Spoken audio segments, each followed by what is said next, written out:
okay, so there wasn't enough spectator spots, Vincent. So you're not okay, going I'll to be able to spectate you. see, champ select, but you can spectate after. Okay. If that makes You sense. could watch your stream. Yeah, but it will be on a delay. I'll spectate. I'll cast through the stream. Cast through the stream. 10-second delay. I'm fucking Yeah. changing my setup as I'm doing this. So Wow, hopefully, what a They're gonna great be like, call. hopefully oh the my god, stream what is is running right now. That's the big question. twitch.tv/DasterMcPhee? Yeah, you got it. Check if it's even up. Dude, I'm Hey, subscribed. hey. Dude, we're gonna see like the dankest like Soraka Equinox Pentakill or whatever, and then like 10 seconds later, you're gonna be like, oh my god, that was amazing. 10 seconds later, what?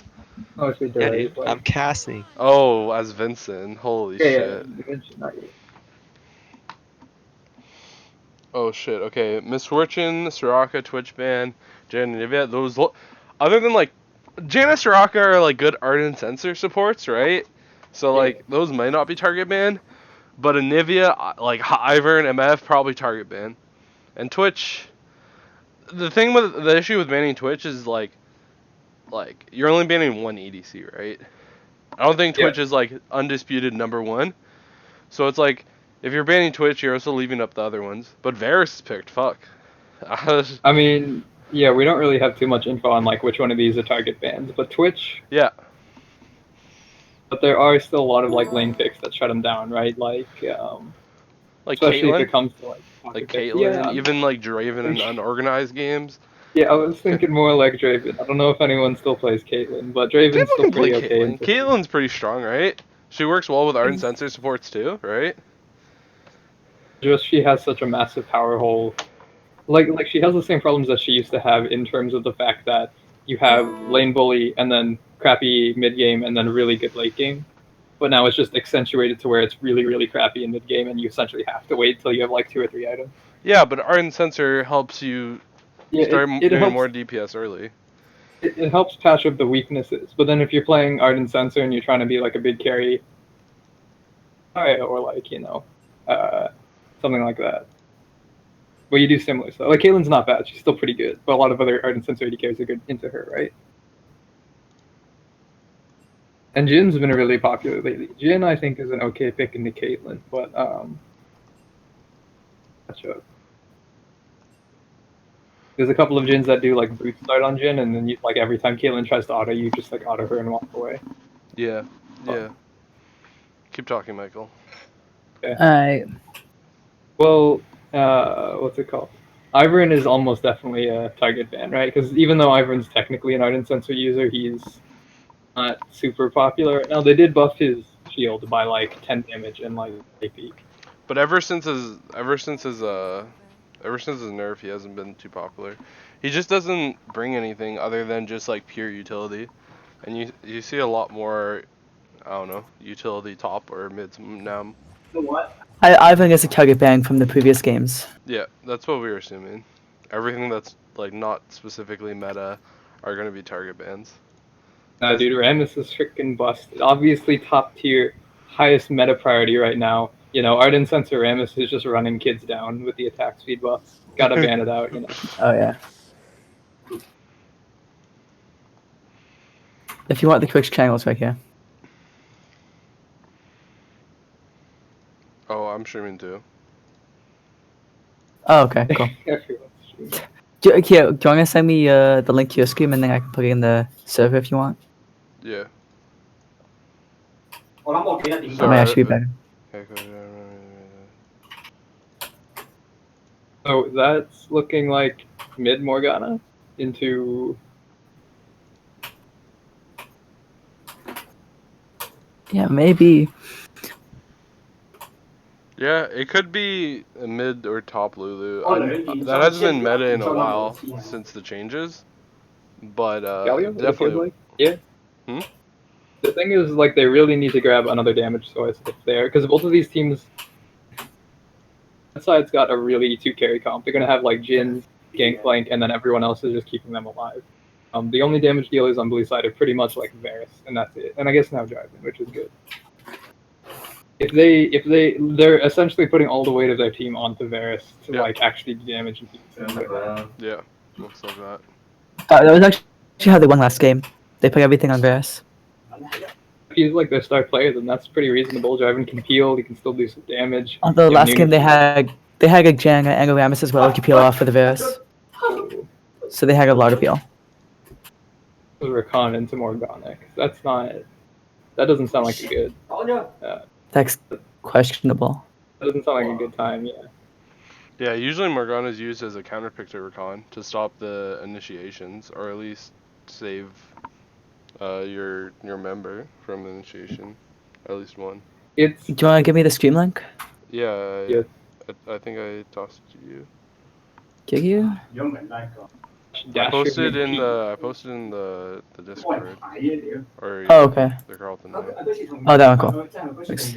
I will say it's still kind of a hard job for Morgana outside of lane phase, even though she's not. I don't think she's going bot lane with Varus.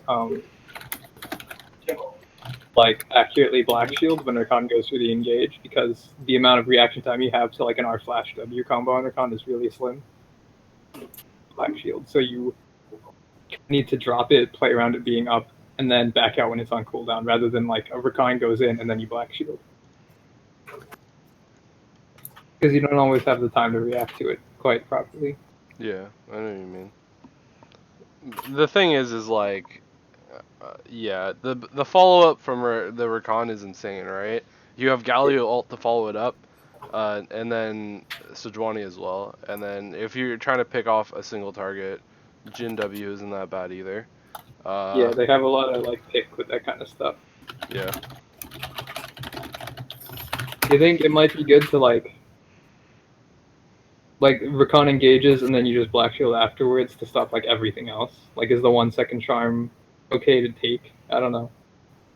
Yeah, like, I think obviously you would like to black shield everything, but if you Yeah. had to, you should still black shield your Varus because he's number one, your most important carry on the team, right? And then Morgana needs to be maxing that bind second, and needs to be at least getting some AP to increase that shield, because that shield can get eaten through by just some simple like Galio, Sejuani, and even like Rakan damage on it. So she needs to make sure that shield is tanky enough to make sure it like lives through the CC. I think I'm gonna leave the call now and leave the stream in your hands. So just text me or let me know when the game's done, okay? Okay, no problem. See ya. That's it. Later, dude. Do we know if it's Midland- GP top or Galio top? Let's go over the lanes. So yeah, GP or Galio top. I would guess it's GP top, right? Hmm. Oh wait, no, it's organized. Wait, no, it's not organized properly. Blue side is organized properly. Galio, Sejuani, GP, Jin, Rakan. If GP is going mid lane, If GP's going mid lane, right? you'd probably send Galio against Morgana though, right? Not against gameplay. I think Galio in this situation, GP is probably safer versus the Morgana though, right? Yeah, like he'll never get picked by her. Because if she just walks around and ults him, he'll just cleanse the slow or whatever. Yeah, Or but he needs to he'll- get out of the slow. It's more about the binding, right? He can always cleanse the binding. Yeah. Well, does the oranges remove the tether from Morgana? 'Cause I No, don't it does actually- not remove the tether. Okay, so you just get cocked out. Never mind then. Yes. Because it only removes like it's like it only removes CC, right? And the tether is not considered CC. It's Nunu starting off Sejuani.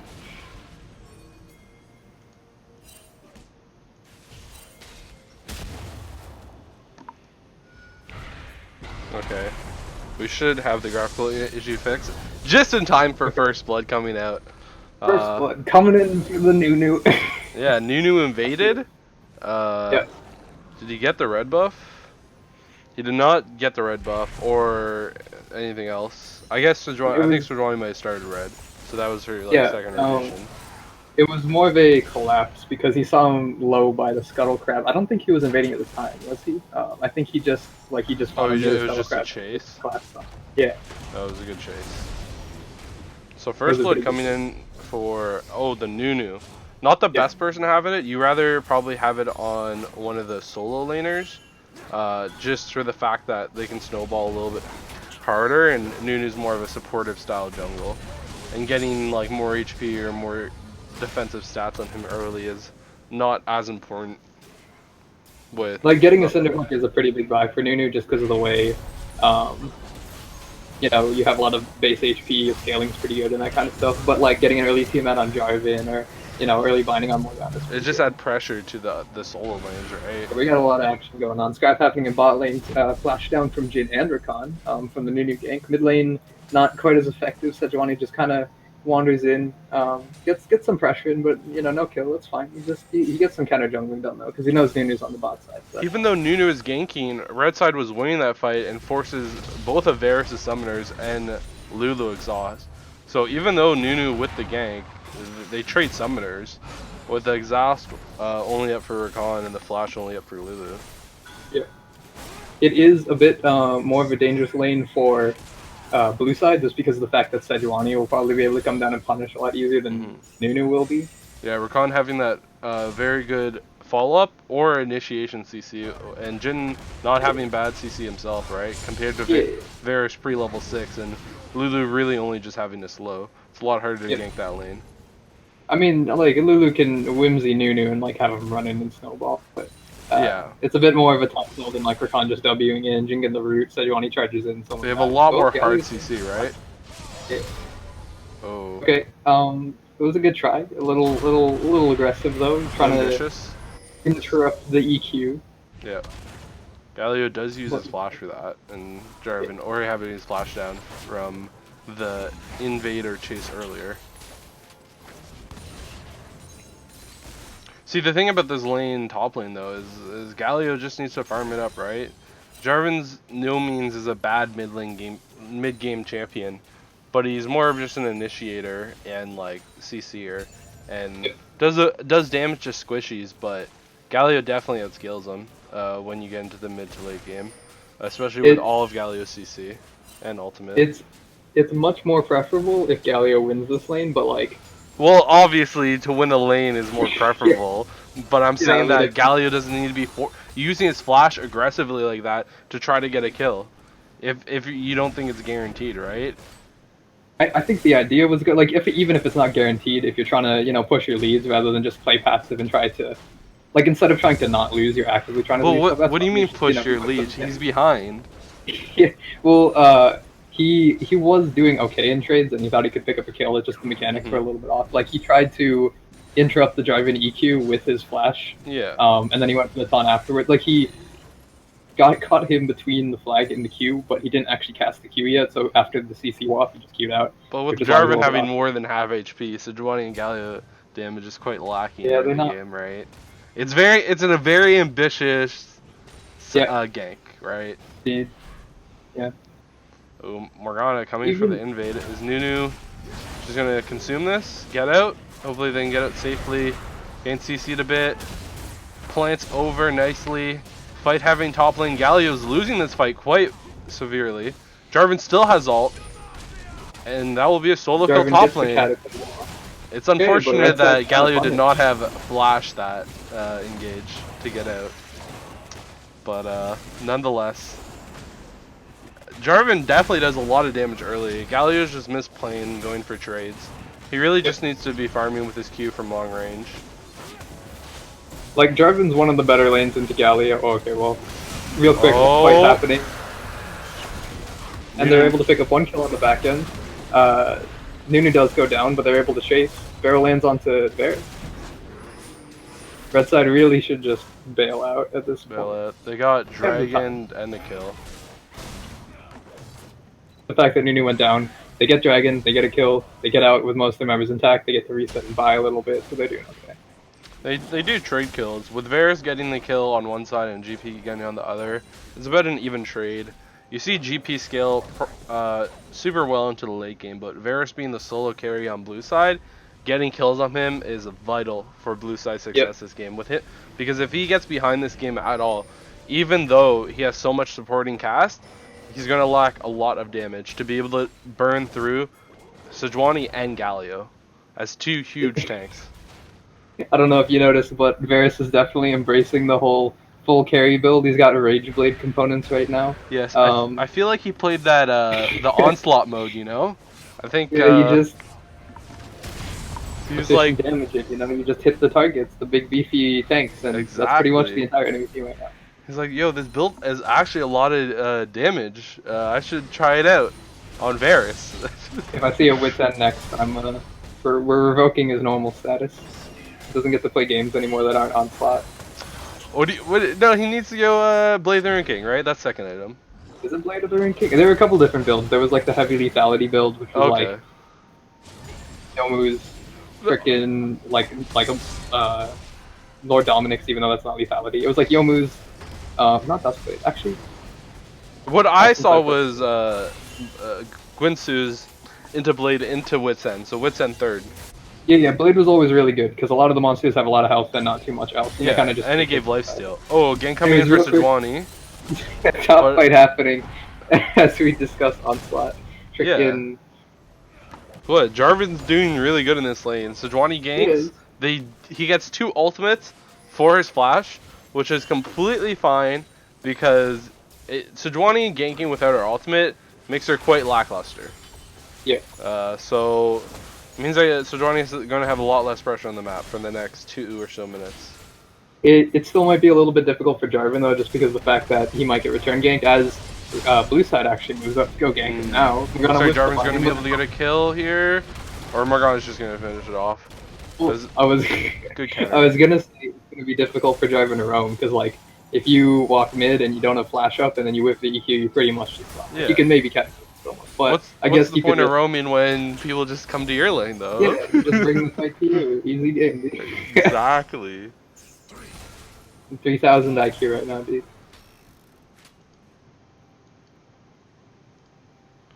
So, okay, this is something I've been seeing a little bit more often. I don't think they're opting for it this game, but a lot of people have been saying, do you get Sightstone first or do you get Ardent Sensor first? What do you think?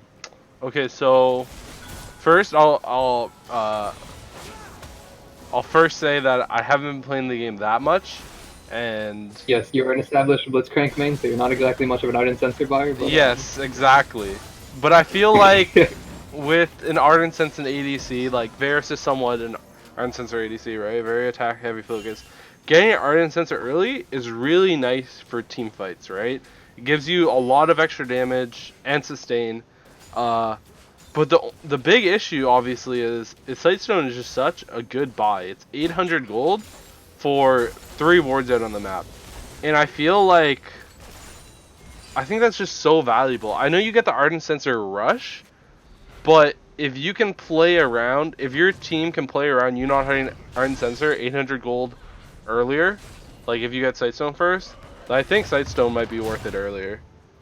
The logic that I've been seeing for picking Ardent Sensor first Yeah. over Sightstone is like Sightstone enables you to like set up plays, and you have vision. You can tell when the jungler's coming, but it doesn't matter if you know when the jungler's coming if you just kill him when he shows up because you have freaking Ardent Sensor. But that's like that's flawed logic. That's saying that like you're gonna win a 3v2 when you have Ardent Sensor. With the build that Varus is doing, because remember when Ginsu's is stacked up, you apply on hit twice, so you get double Ardent Sensor, which is kind of nasty. Yes, but what hard counters Ardent Sensor is hard Oh, CC. on pops the quickness. Lulu has to pop ulti to bail out. We got a lot of fights happening. Hold up real quick. Yep. Looks like GP might go down here. Morgana ulting an auto attack. No burn on that.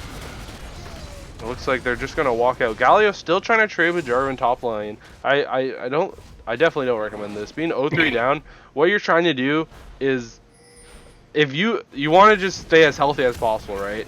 And sit at tower and farm. You're 0-3. It doesn't matter how much you think like you might be able to beat him or might be able to poke him down. You just need to be able to like CS, right?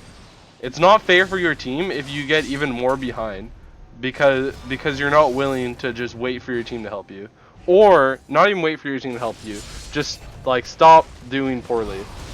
It does He's feel just like gonna go down here again. This is the exact reason. If he was full HP there with flash up, I don't know when the last time he used flash, he would be fine with Morgana ganking. But because he used his escape to go in and trade with Jarvan for no real reason, like I don't think Galio has any kill potential there. He just loses another kill.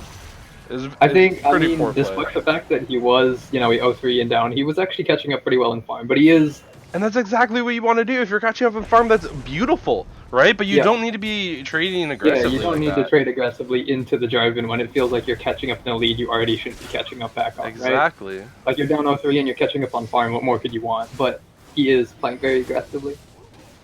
I mean, it still might work out okay, depending on how well he can protect this, his Jhin or his GP or whatever, but it is putting a little bit of strain, because having the extra Golden Magon is really good. It comes in, Galio ulti's in. He doesn't have flash, but he has a taunt available. CC coming out. Nice Lulu ult coming out. Quickens the backline. Jhin is quite low in the back. Backing off target. Jhin is very low, and he has to bail out of the fight. Varus is chasing down. Jarvan is EQ over the wall. Cataclysm not available. That looks like that'll be all that they get. So it is essentially a 2-for-3 trade. Jhin opens up with a curtain call. And nothing was found. And blue did get dragon as well. Oh, Jarvan comes back on the backside. He picks up 1 kill. Rakan has to grand entrance out.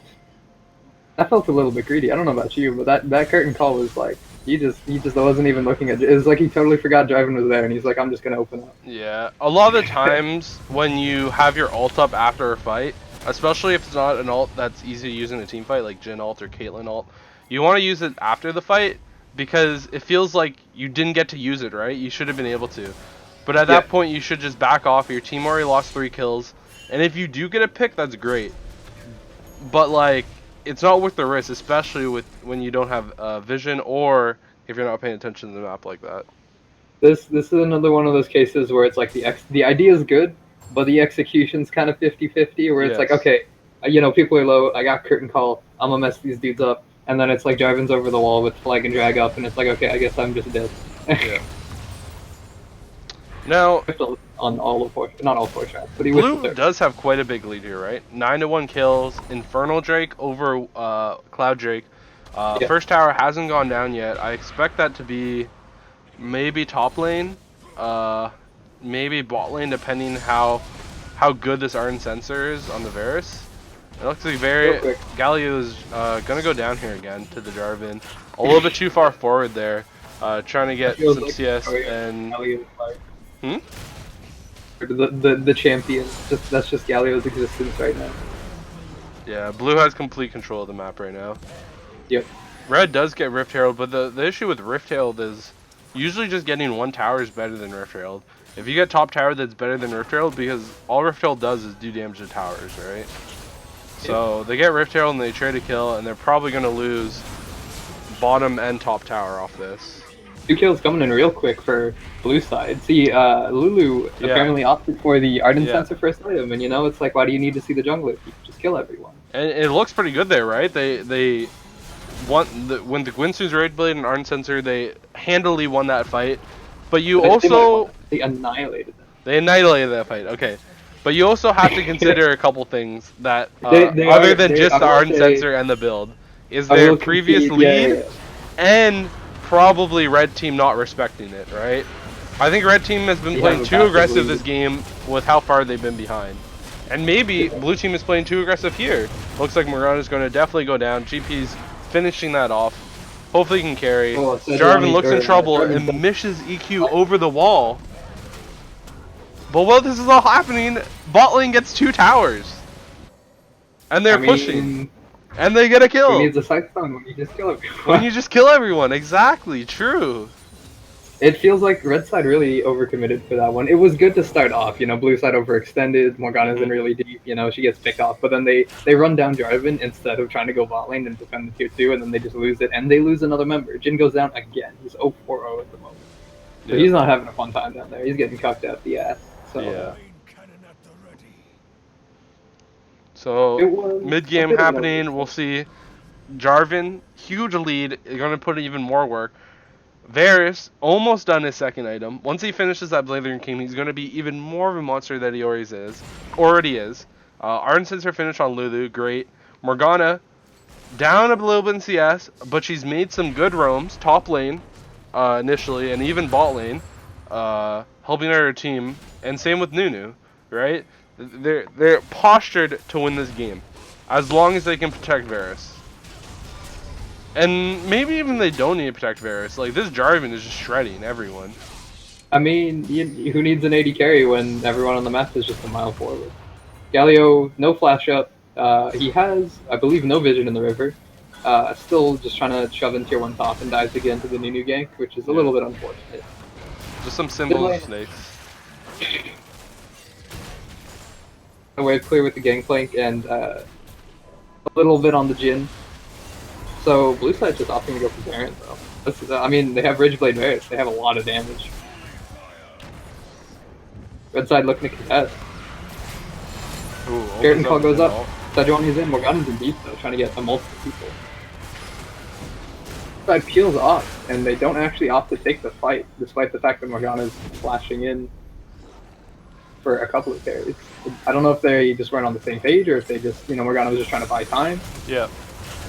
Rakan, 2 people charmed. Excellent Lulu ulti, but it's not. Oh, is it enough? Oh, Varus living, and Varus is going to be able to kite this out. Galio Galio coming comes in. in. I don't think he's going to have enough Oh, he gets damage. interrupted by the Nunu. Oh no, it's just over. That's just it. Yeah. Varus getting a quadra kill. Now it looked quite good there for a red side, but they took a fight and it ended up not working out for them, right? They pushed. What's up?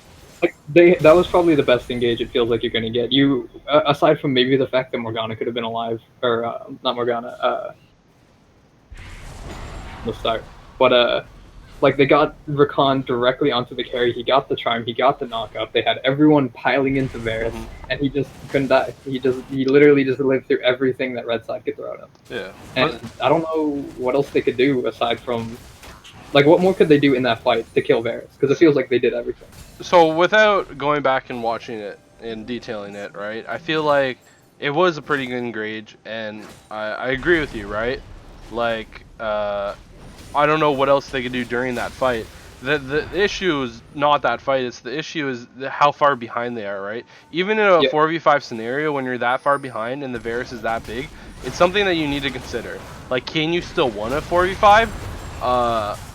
And apparently the answer is no. So instead of going for that fight, maybe they need to consider what else can we do right now. Maybe they could have pushed top or mid. I wasn't too aware of where the minion wave positioning was. Or maybe they look for another pick, right? They went. Varus goes down to mid lane as 3-man Varus ulti goes out, but it's after the death, and so red side's gonna look to push in. So that's fantastic. Yeah. They don't have the best season cheap. GP and Jhin can do a bit of poke damage, but even with the Varus down, it would be quite a hard dive. Looks like blue team is just going to give up the tower. Yeah. I mean, Nunu's still quite tanky. Same with Jarvan, right? Yeah. He has ult, but really, like, unless you pick one of the really prime targets, it's going to be hard to dive them, especially without a minion wave. They get them a tower though, right? That's great. Well, it was good. It was, I mean, they got a pick, right? They killed like the quote-unquote most important person on the team. Up until that last fight, Varus didn't actually have the most kills, but he is their primary source of damage, so if he goes down, they really need to play safe. Yeah. So, going back to the point about the fight that happened around Baron, just shouldn't have taken the fight, because Morgana did die. That's pretty much their, like, blue side's wave clear, right? Who else wave clears on blue team?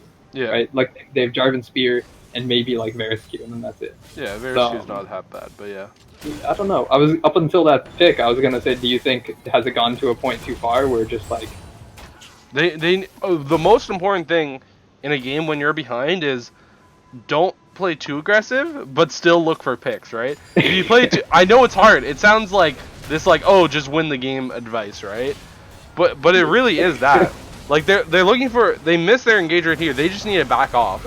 Right? He becomes Galio. Ulti actually gets interrupted as Jarvan cataclysms into the backline here, trying to go for the gangplank. Takes them down. Nunu's in up front. Varus is hitting everybody. And that is probably going to be an inhibitor, actually. See, that's one of those examples of they played too aggressive trying to get a pick, right? They were trying to kill Varus. They realized that if they killed Varus, they could do something, right? They could push a lane or something. But they chased for so far that the blue team just collapsed around them. And then because they didn't kill Varus, blue team just killed red team, like, easily, right? Like, you have to look for picks, but not like chase down a team down mid lane when all 5 members are around you, right? That's going too ham. Blue side's actually they're gonna bail the hell out. They don't want any piece of that inhibitor. It was a little bit dicey with a couple people coming up. I mean, I don't know. Galio's kind of 0-9. It feels like he's a little bit behind. They may have been able to force that down, but it was risky, so they're just gonna go for top instead. I agree. It was a possibility that they could have got it, but it looks like they just want to play this game more safe and smart after the potential loss near Baron, where they end up winning the fight barely, and then the potential pick mid, right? They made a couple of mistakes, and they're giving red side some leeway, but it looks like they don't want to take any more major risks, and they want to just play the game more safe, right? They have a big lead. They win 5v5s if... they win most 5v5s. Like, Varus needs to get picked. Not initiated on, he needs to get picked through all the support that that blue team carries. Yep. It's essentially, if Varus doesn't go down before the fight begins, then the fight is already over. Yeah, probably. Because they have to commit way too much in order to take him down, and then the rest of the team's just going to annihilate them. Yeah. Because even though it's technically a 1, maybe 1.5 carry comp, you know, Jarvan's kind of carry top laner. He's got like 2 items right now. You know, he can do a decent amount of damage, but like, if they commit enough to kill Varus, they're just going to run them over with everything else that they got. Yeah. They need... What do they need then? How do they pick Varus before the fight even begins? So this is the issue with game picks. If blue side is just a huge ball with Varus in the back, kinda, it's really hard to get a pick, right? You need picks when the blue team separates a bit. So they probably just need to give up inhib here, and they probably try to clear the wave a bit, but they need someone going bot and maybe going top to push those waves out. I don't think they're saving inhib here at all. Yeah, probably not. Because they can't take a 5v5 fight. A 5v5 fight's almost impossible for them to win. Unless they get like some kind of Hail Mary barrel from Gangplank that crits with like 300% crit damage or something like that for some reason. But then they need to initiate after that, right? Because with Ardent Sensor, Ardent Sensor and Blazing King, Varus can easily heal off any poke, right? Just let him hit Raptors a bit, let him hit Wolves a bit, and he'll be full HP. So they need to hit a barrel into a really good initiation. Blue team is taking this one super slow. They are playing the long con here. Bot lane is shoving in, top lane I believe is shoving against them actually. But they're just taking this, you know, right around and see what happens and try to get some damage onto mid and hip. It's fine. Good bind from Morgana, right? Good damage on. Now GP maybe gets expedited a little bit. Like Smithy, holy shit. Morgana flashes in, Galio ults in, again interrupted somehow. He gets rooted up by the Varus, Sejuani goes down, Gangplank goes down, Varus is hitting everybody. And that might just be the game.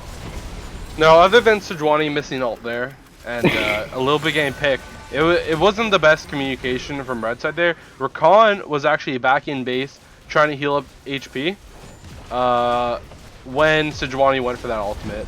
So a little bit of miscommunication there, but it looks like a blue team should be ending this game with 10-second respawn timers, and hopefully maybe that minion lives. No, they could take tower and the take final Nexus. synergy.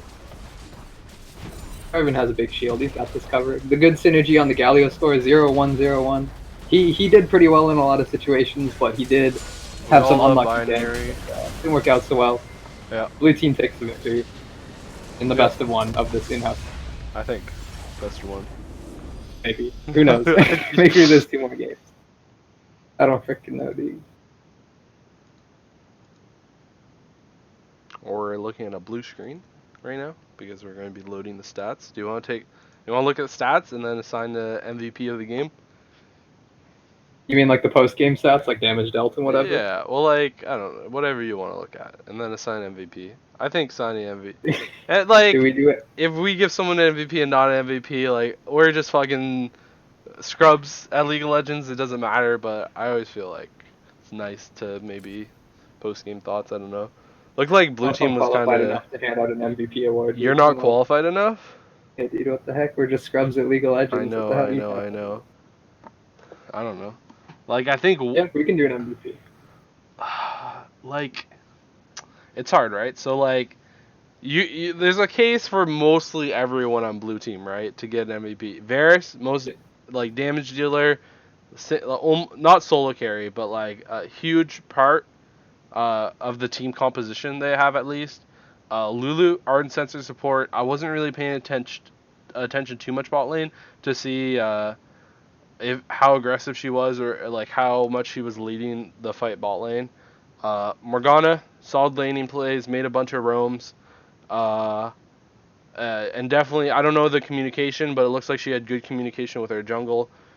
Nunu invaded a few times, got some buffs, did what Nunu did, right? Nunu doesn't have to be like a Lee Sin-esque jungler. All he has to do is counter jungle, get ahead, put the enemy jungle behind, and then press W on your ADC. Jarvan, solo killing top lane a few times, getting some help sometimes, and being a presence in the mid game. I don't know. What do you think? I think the difficulty with placing an MVP here is because everyone had such a clear-cut role, and it felt like they all kind of executed on it. You know, Varus is the solo damage dealer, like you said. Lulu's keeping him alive. Morgana's, protection and kind of initiation. Nunu's counter jungling. Jarvan's like tanky-ish engage and damage. But I think the biggest standout in terms of like doing more than what you expected was probably the Jarvan, just because of the fact that like he essentially just needs to be tanky, initiating, good cataclysms or whatever. But he drew jungle pressure and still didn't die. He got a couple kills, in the early game. He had really good engages in the fights. So a question to that logic is how much. So this is like no BM, but how much is it Jarvan playing well, and how much is it maybe top lane or Sejuani? Like I don't know. I would need to but how much is Jarvan's success compared to his lane matchup? Because let me give you an example. Say if you're, I don't know the elos of any of these people, but say if you're a platinum mid platinum player and you play against like a silver 1 or a low gold, generally you're gonna beat them in lane and smash them, right? But if you're like a D3 player playing against a D5 player, you're probably gonna win lane, or maybe even a high plat. You're probably gonna win lane, but you're probably not gonna smash your opponent as much, even though you're an overall better player, right? I think, he was given a lot of opportunities to show off a lot more because Galio was a little bit aggressive. A lot of the ideas that Galio had were good, and I don't want to blame him too much because, like, a lot of these guys, they had good intentions, but it didn't work out super well. Just on the execution side. Mm-hmm. He took those opportunities and rolled with all of them, even when, like, there are a lot of easy ways to have an opportunity presented to you and still whiff on it. So I guess maybe it's just good that Jarvan was able to capitalize on everything that was presented to him in terms of free money. I think that's well said. So who do you give your MVP to, Michael? It's all on you. Well, okay, let me look at the damage charts real quick, because I mean, if Varus did like 50,000 more damage than everyone, it was pretty close. Varus 23k. Morgana put in some work, right? Again, I don't want to blame these guys. Morg did really well, but she, there were a couple engages where it felt like she did get picked off that one fight, right? But Varus also got picked off in that in that mid lane, right? Too. Like, that was his only death, though. I'm not even sure. I think he just got 4th shot and grenaded by Jhin. I don't think anything else even happened. It was more just like not respecting Varus' damage compared to Morgana. I don't know if it was like if she was just buying time and then they peeled off Baron and they didn't know about her or whatever. But she did kind of just like solo engage and try to take out a bunch of people and died anyways. So maybe that's one, point down on the MVP thing. They still all played really well, but I think I'd still give it to Jarvan. I agree. Jarvan played that top lane matchup super well. I think Varus and Lulu put in work bot lane as well, but I think if Galio ended up winning that top lane matchup, it would be a lot tougher for Varus and Lulu to do what they did. But yeah, okay. Thank you, also, everyone for watching. Grats to the blue side team for winning it out and winning the tournament. I'm not sure if you actually get any prizes or it's just a pat on the back, but grats nonetheless. Congrats, GG. I don't know. I might be posting this VOD on like YouTube if someone wants to watch it later, or I don't know, but whatever. We're chill.